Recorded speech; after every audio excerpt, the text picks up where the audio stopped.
We are now in the beginning of what the United Nations has declared to be the Decade on Ecosystem Restoration, and this episode of the Rewilding Earth podcast is sponsored by Biohabitats, a company dedicated to protecting and restoring ecosystems. Biohabitats would like you to enjoy a virtual moment along the Pecos River in northern New Mexico's Sangre de Cristo Mountains.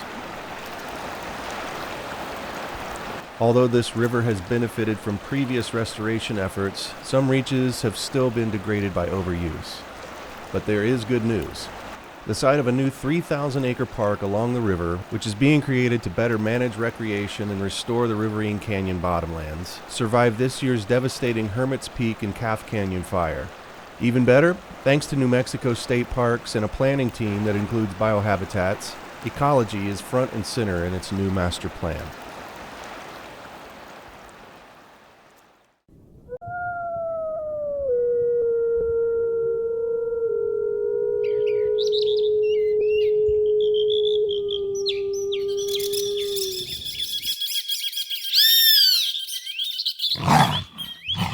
You're listening to the Rewilding Earth podcast.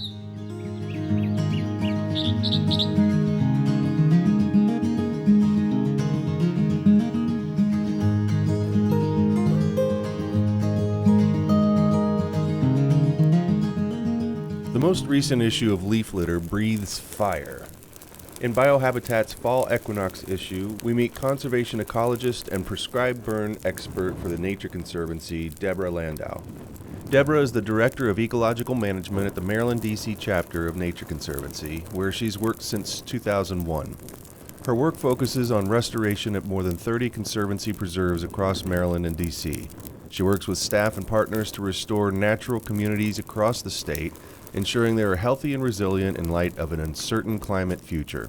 Among the many restoration activities Deborah manages are prescribed burns, and she has planned and implemented more than 100 of them over the course of her career in conservation. So my background really is in ecological restoration. So working on natural areas and trying to bring them on a trajectory towards a natural state. You know, we can't really move backwards, but towards as natural state as I think we can get.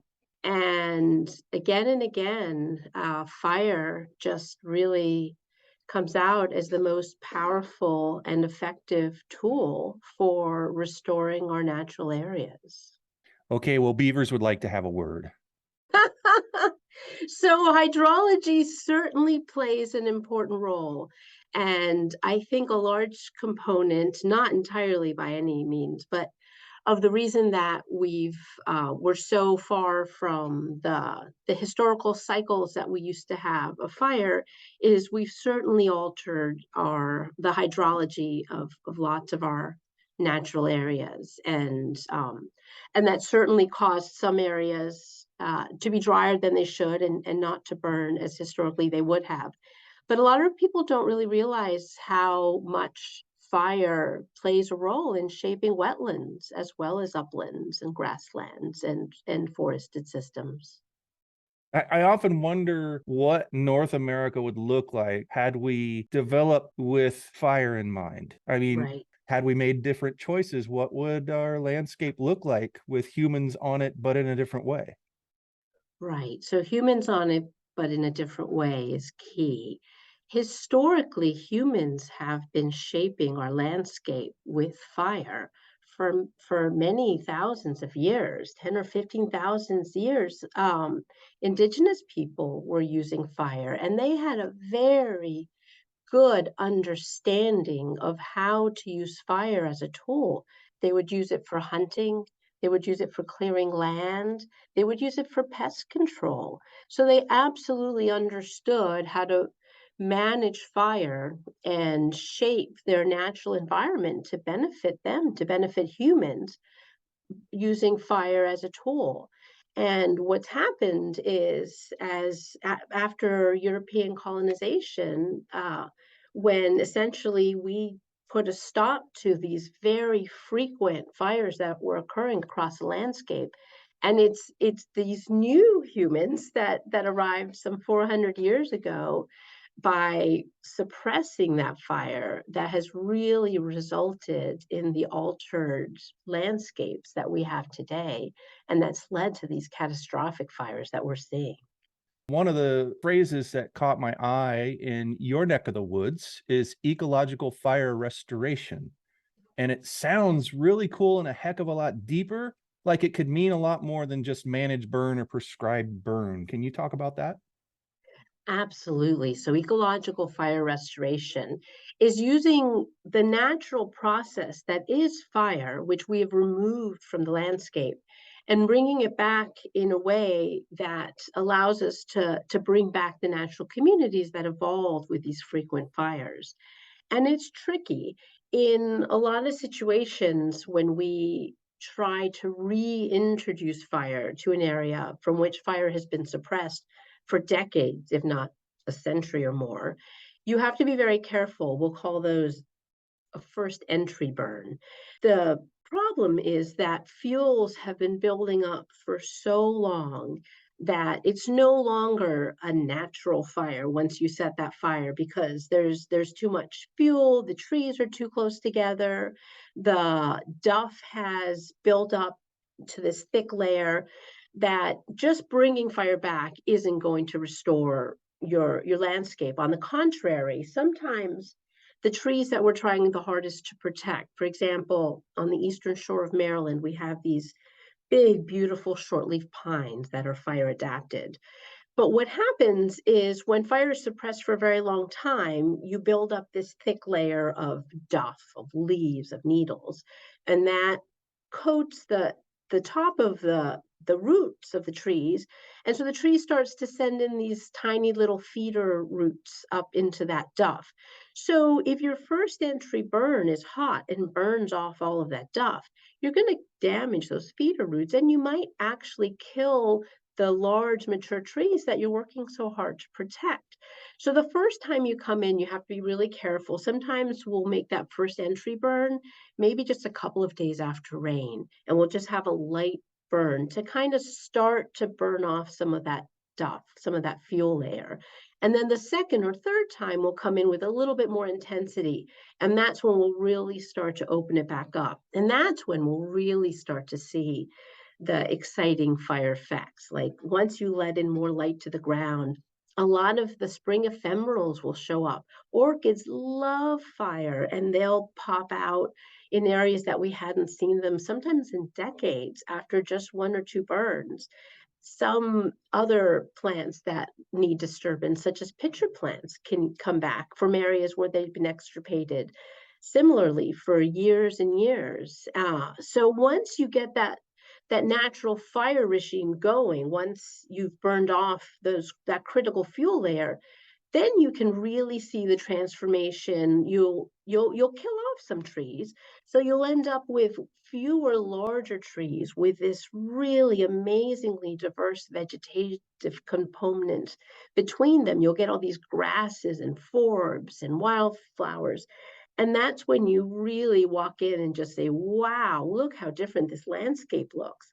A lot of times, when we'll go for a walk in our backyard or in what we think is a natural forested setting, it's kind of dark and closed, and there's not a lot of stuff underneath. There's just a whole lot of young trees. But that's not really necessarily what a natural landscape should have looked like. Historically, when settlers first arrived, they encountered big trees that are very far apart.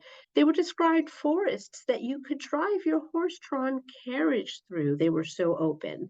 And that's kind of the goal that we have in mind when we're bringing fire back to these fire suppressed systems. But it's a slow process and it's a careful process. And you can really bungle it up if you go in a little too fast. I think I might have only been in knowingly one area in the United States where fire reigned supreme, unsuppressed for the most part. And that was the Gila Wilderness, and specifically McKenna Park in the heart of the Gila Wilderness. And I can picture exactly what you're talking about.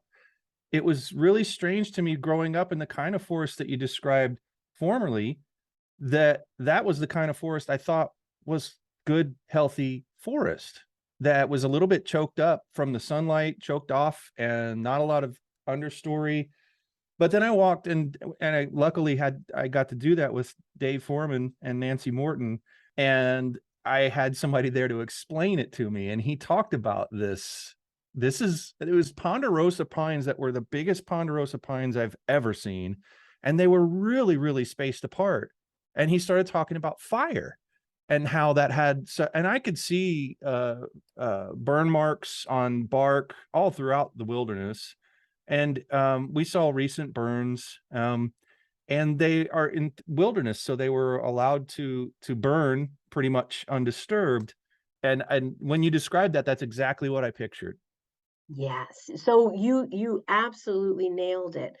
That's the landscape that we feel historically the indigenous people had shaped with fire. And yet those continuous, never-ending ponderosa pines that we expect to see, say, when we go to a national park, is not a natural situation. We shouldn't have just an endless line of trees up next to each other, with nothing in between them. It should be groves of large, beautiful pines with open grassland in between them, so that if you envision now a fire sweeping through a diverse mosaic of trees and grasses, then you can see how, you'd have that light fire as it races across the grasses, and then it'll slowly push through the trees and then race again as it goes back into the open grasses. And that is really the landscape that historically we had. And that's why, we had more megafauna, we had more diversity, we had more grasslands. We had so many more grasslands than we do today. And it's bringing back that mosaic that's key. Our forests were not homogeneous. They were very diverse. We had the wetlands, we had the grasslands, we had the forests, all intermixed. And by removing fire from these natural areas, we've just created these very homogeneous situations that are not natural and unfortunately are almost literally tinderboxes. Well, that's what I wanted to go to next. There's another place in New Mexico where I worked frequently in Santa Fe in the Sangre de Cristos, and one of the biggest aspen organism. And anybody who's been to Santa Fe, especially in the fall, has seen the aspens turn bright yellow, and it's the whole face. Anybody who's seen pictures of Santa Fe, that's one of the photographer's best pictures you can take of Santa Fe. You get an adobe in the foreground and then the background of the and what we were talking about in the 90s is that the fire suppression had built up so much to the point of the 90s. I don't know what's happened since then. I haven't heard of any fires, but people were calling it that, a tinderbox. Some people talked about a point of no return, that the only fire that could be there after a certain point could only be a disaster. Have we cracked the code at doing something positive and good in those situations, or is the only result after so much buildup has occurred a disaster? Yeah, that's a really tricky question. I'm an optimist at heart, and I'd like to think that we're heading in the right direction. We are heading in the right direction. Every day, every year, there's a better understanding of the importance of controlled burns and bringing fire back to the landscape. But every day, every year, we're falling further and further behind. And it's so difficult to really effectively get fire back on the landscape at scale. And as many incredibly successful control burns as are occurring every single day, you'll get one that escapes, and that's the one that makes the headlines. And that's very frustrating for fire practitioners. But there is hope. We are increasingly learning how to get large scale fire back on the ground. Historically, we would kind of create a box. We would come in maybe with bulldozers and scratch in a fire line around the area that we wanted to burn. And then that would be the area that we would burn. And that took a lot of energy and it was fairly disruptive to the landscape. But now there's a much better understanding that you can use natural barriers, you can use a river, you can use an existing road, and burning larger areas at using these natural what historically would have been your fire breaks. And that's working really well. But I don't really know that how we'll be able to really get back to gain 100 years of lost fire. That's a huge challenge. And when we are having these mega fires that are making the headlines, they're not natural fires because those trees are so close together and the fuels have built up for so long. When those fires do occur, they're completely consuming the tree and they're just jumping from tree to tree. And they're so hot that they can actually sterilize the soil. So it can take these systems a really long time to recover, as opposed to an area that has had frequent, regular burns where the fuels are sparser, so the fire intensity is much lower. You still have your healthy soil microorganisms. You've got your mycorrhizal fungi in there. You've got your seed bank. So in those situations, after a burn, you get this amazing resurgence of green and of growth and diversity. So it's going to take a lot of work to get these systems back to where they should be, with fewer fuels, with more spaced out trees, with more of that grass component. At the same time, we've got the added stressor of climate change. We've got longer Hmm. periods of drought. We've got warmer temperatures, and that's certainly exacerbating the challenge of bringing fire back to the landscape at scale. It's certainly the case that we used to have intense fires, absolutely. And there's systems, when I say that most of North America is fire adapted, that can be from as frequent as the longleaf pine savannas in the southeast, which would burn every 1, 2, or 3 years, to boreal forests that maybe historically would have burned every 1,000 years. Everything has a fire cycle.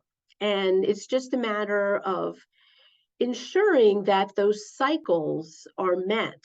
And if they're artificially suppressed, that's when you're really going to start to bungle things. And you'll really start to see these unnaturally intense and hot and destructive fires that we're witnessing today. You're listening to the Rewilding Earth podcast. From humble beginnings to global conservation phenomenon, the rewilding movement continues to grow and thrive amid the greatest ecological challenges our planet has faced in 65 million years. Here's how you can join us and help return balance to nature.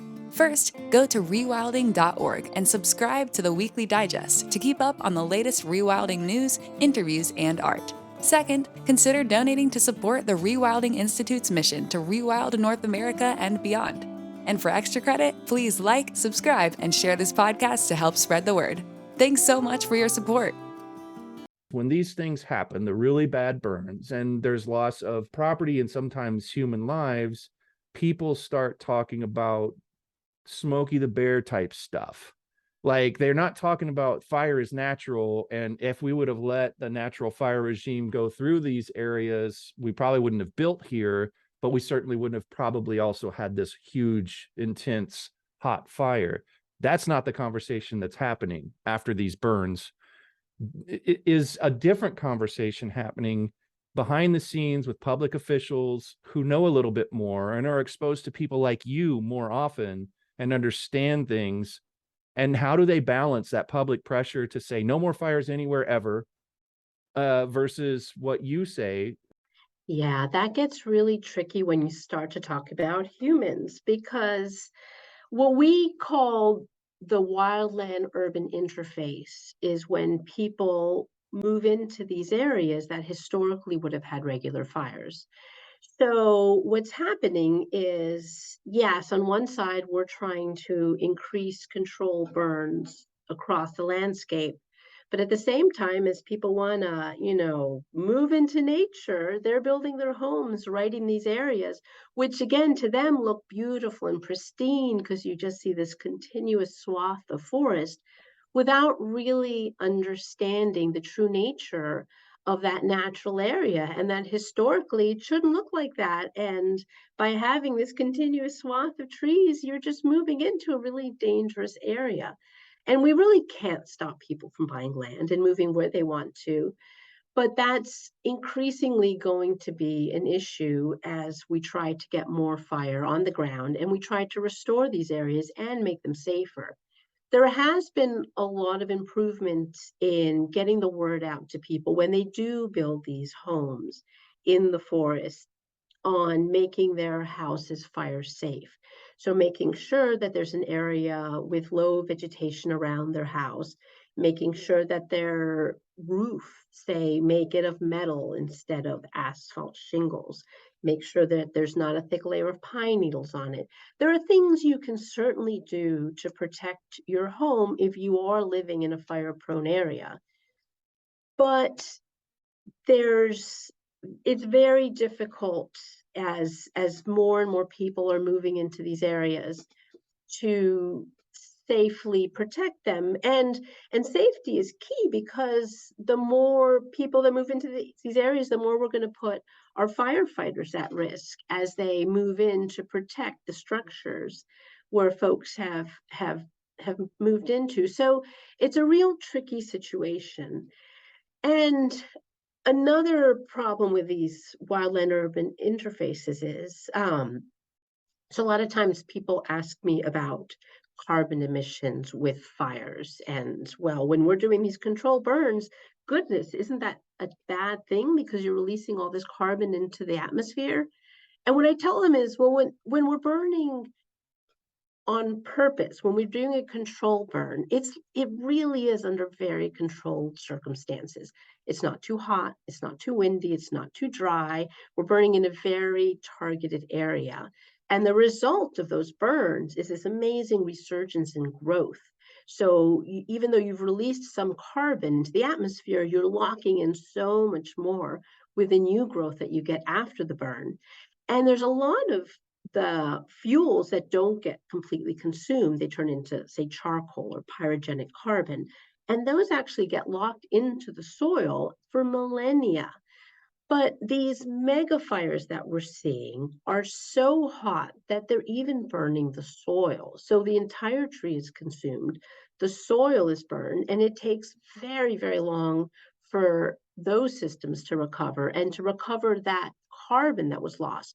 But when you compound that with houses and cars and petroleum products, when you're burning all of that, the effects are really catastrophic. So it's just a whole other order of magnitude of damage that's occurring now with these mega fires out west, and this combination of forests with far too much fuel in them and human structures. I was reading the lead up in your interview in the latest issue of Biohabitat's Leaf Litter, and I noticed that, well, you'd obviously be someone to listen to on this topic as you've managed over 100 prescribed burns. So I wonder what you have seen that people would be really surprised about. What did you notice that your training and your experience up to that time never really prepared you for in terms of results or activities during a burn, that, kind of was exposed to you by nature, and by the nature of fire? I could go on all day about the things that excite me during a burn and from the effect of burning. I really, it's what drives me. So one of the first things that you see after a burn is that amazing green that comes up so quickly. During a burn, you get this nitrogen pulse into the ground, and then the ground is physically darker, so you get more radiant light and you're warming up the ground. So the resurgence of vegetation after a burn is just amazing. It's a green like you've never seen a green before. But then when you get the flowers, the orchids, the trilliums that come in after a burn, it's just so gratifying to know that you're doing something right. The organisms respond so quickly. But at the same time, the other animals, we've had incredible results with rare insects. Like there's a rare tiger beetle in one of the areas that we were burning, and it has just absolutely increased, not only in numbers, but in spread. It's really increased the area that's accessible to it because we've opened it up with fire. And the birds that have come back, we've had this amazing population of red-headed woodpeckers that entered one of the areas that we've been burning regularly, and they're just going bonkers. The bat population has increased. You know, when you're burning, you're opening it up. You're making it easier for predators such as birds and bats to have sight lines to fly through a forest and to hunt effectively. Another thing that's really surprised me is wetland burning. You would be amazed by how fire can carry across a wetland with water or with wet sphagnum moss. Some of these wetland plants are so fire adapted that even if the wetland still has some moisture in it, the fire will still burn across that vegetation and open it up, and you'll still get the positive regenerating effects, the benefits from the fire, even in a wet area. It's just really astounding how so many of these systems have evolved, not just to require fire, but to help the fire move along, like to encourage the fire. I can tell I hit a good nerve there. That we found the sweet spot here. And I wanted you to draw a picture of what it was like, what we're actually talking about, because we get awfully academic about this at times. And in the conservation community, we feel that's enough to make an impact and to get a point across to lay people about this. And all we're really talking about sometimes is fire good, and that's it. And I wanted this picture. I knew this picture existed. And it leads me to another thing that I often worry about when I see a fire, whether it's a good or a bad fire. And that's the carbon that's released by the fire itself that had been stored. And when you describe the vegetative recovery of an area, I start to think, well, how much of the burn carbon release is taken back up by all that new growth? Has anyone done work in that area to try to quantify such a thing? There are studies looking at that, but not quite enough. And fortunately, they're increasing and more people are looking at that. But absolutely, there is so much more carbon that is locked into an area that has burned, I'll call it naturally, that has been burning regularly so that you don't have a naturally heavy fuel load. Those areas, once they've experienced the burn, the amount of regrowth that you see is just tremendous. And again, there are studies looking at trees. Large mature trees will grow larger faster after a burn, and certainly the herbaceous vegetation. But that pyrogenic carbon, the unburned, the parts of the fuels that have not completely burned, that charcoal that then works itself back into the soil. There is so much about that we don't understand. First off, yes, that's an enormous amount of carbon that's being locked into the system for millennia. And that carbon plays a role. It plays a role with filtering water, even with retaining water. It plays a role interacting with the nutrients and the plants. And there's so much that we don't even realize is happening. By suppressing fire, we're no longer regularly introducing this pyrogenic carbon into the soil throughout the landscape.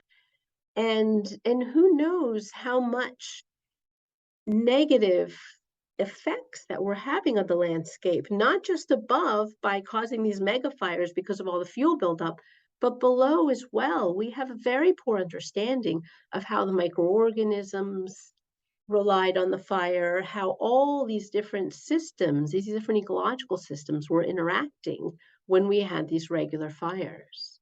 It's a lot like the discussion I've had with Keith at Biohabitats as well, in terms of what we humans just don't know, and how everyone at Biohabitats and Nature Conservancy and other places are really learning on the job all the time. every burn must be an educational experience. Because there's so many different variables every time you do it. We have to step back at some point and say, that's it, nature, you got to take it from here. We don't understand exactly what you do next. You're absolutely right. That is right on. And that's part of the excitement and the joy in ecological restoration is when you restore these systems, so much of it kind of takes over. It's almost like it's just waiting for you to bring that fire back and we'll take it from here. Again, there's areas that we've burned and been so surprised by the orchids that have come back, by the pitcher plants that have reemerged after decades. It's just waiting for those processes to return. And we'll really never truly understand what is happening, whether it's that heat pulse, the nitrogen flush, the chemical reaction from the smoke, the carbon. Who knows what's going on? And maybe one day we'll have a better understanding of it. But what we know is when we bring fire back to the landscape in a careful way, the results are really astoundingly positive. I imagine there's not enough people doing the kind of work that you do. And if there's not, what would you recommend to people who are listening to this and maybe thinking, hey, I might want to add something to my major, or I'm going into school, I might want to look at this a little. What would people do to prepare themselves to, I'm sure you have to have a license and things like that, and certain kinds of training, of course. What's that training look like? What should people prepare for if they want to do what you do? Yeah, so I would strongly encourage anybody who's interested in the ecological world to tap into fire ecology. I really, truly, obviously, I love it. But I think increasingly, as people understand the importance of bringing fire back to our natural areas, it'll be more and more recognized as an important field for people to work in. In order to be certified to burn, it's not too complicated if you just want to help on a fire line. You have to take a class, it's about a week, and you have to pass a physical fitness test to show that you can hang in there. But otherwise, it doesn't take too much to be able to participate in a burn. And most of our Forest Service, our state Forest Service agencies offer that class for free. But if you want to move up to be a crew boss or an engine boss or a burn boss, that takes many, many years of training and experience. It's so important to really have the experience that it takes to understand fire and fire behavior and the effects that weather has on fire. And to be prepared for the unexpected, because when you're working with fire, you always kind of have to prepare for the worst and hope for the best. But safety is always first. So we're extremely careful when we're looking at planning a burn and making sure that the weather parameters are exactly as we want. We literally write a prescription. We write a plan that says exactly how we think it's going to go. And the humidity has to be just so, the wind just so, from just this direction. And sometimes when everybody hurries up and drives and shows up to the burn, we'll literally sit around for an hour just waiting for that humidity to be exactly what we need to proceed with the burn. So it's your classic hurry up and wait. Hmm. But the patience and putting safety first really do pay off in the end. The Nature Conservancy has been burning since 1962. So we're actually celebrating our 60th anniversary this year, which is really exciting. So we do a lot of burning, and we do have a lot of wonderful volunteers who help us participate in the burns. And yeah, as long as they've gone through that training, which again is usually through the Forest Service, but TNC also provides training often. And as long as they recertify with what we call a PAC test, this physical fitness test, and they go through what we call a refresher training every year to make sure you're up to date on all of your credentials, then we're very happy to have you join our burn. And, some people will come once and just say, nope, not for me. And others, boy, they get the bug and they just can't get enough of it. There's a thrill in seeing this natural process that historically would have occurred all the time, and to really witness it. And when I talk about being on a burn, I'm absolutely not talking about these huge flame lengths and this scary situation. Most of the burns that we consider most successful are kind of boring. It's just low flame length, maybe 2 or 3 feet high, just slowly moving through a forest, consuming those fuels. And that really is all it takes to restore some of these natural areas. But if you've got the bug, come on and join us. So another t-shirt slogan is born: a good fire is a boring fire. There you go. I'm not sure how well the sales will go on that one. I'd buy that t-shirt, but I'm weird.